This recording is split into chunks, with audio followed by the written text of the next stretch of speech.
It's a privilege to be part of this beautiful endeavor from Yeshivat Sha'alvim.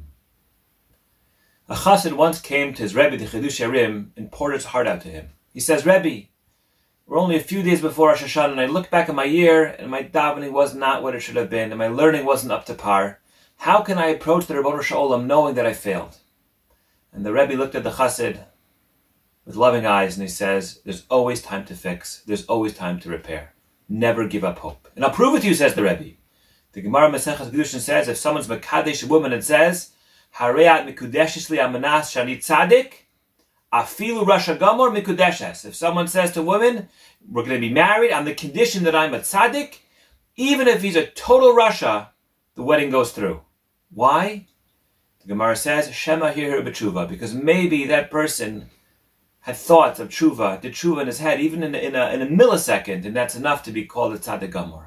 So the Rebbe says, there's always time to fix, there's always time to repair. Even in that last mincha before Rosh Hashanah, you can fix everything that happened over the course of the year. Now, I don't know about you, but that idea never sat so well with me. And it comes up in a lot of different places, in a lot of different sources, in a lot of different ways. This idea that we can be talking everything in just a millisecond. How could that be true? Is that really the approach we're supposed to take as we get closer and closer to Rosh Hashanah? So there's another story.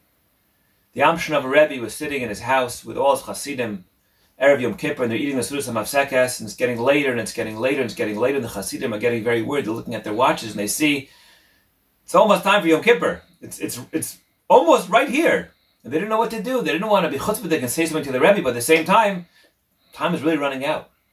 So they finally nudged one of the older Hasidim to say something to the Rebbe. And this older Hasid with Ema and Yira turns to the Rebbe, and he says, Rebbe, he points to his watch and he says, we're running out of time. And the Rebbe stops. He smiles at the chassid. He strokes his beard and he says, a Yid, a Jew, always has to have two watches. One watch that says, we're running out of time. But another watch that says, there's always a little more time. And I think that illustrates for us the healthy balance that we all have to have. We all have to feel to an extent that we're running out of time. Every moment is precious. We have to take advantage of every opportunity. But at the same time, we have to keep in mind that there's always a little more time.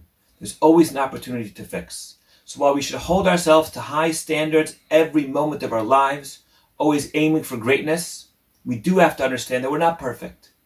And we have to leave for ourselves that possibility to fix, even if we feel that we've crossed the line. And I think this is a healthy message to take with us as we approach Rosh Hashanah, as we approach the end of our year, that we look back and I'm sure there are some things that we're very proud of, and maybe there's some things that we aren't.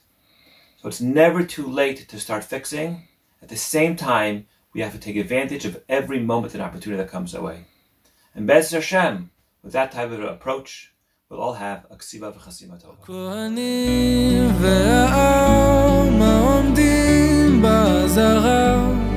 כשהיו שומעים את שם השם המפורש יוצא מפי כהן גדול היו קוראים משתחווים ונופלים על פניהם ברוך שם כבוד מלכותו לעולם ועד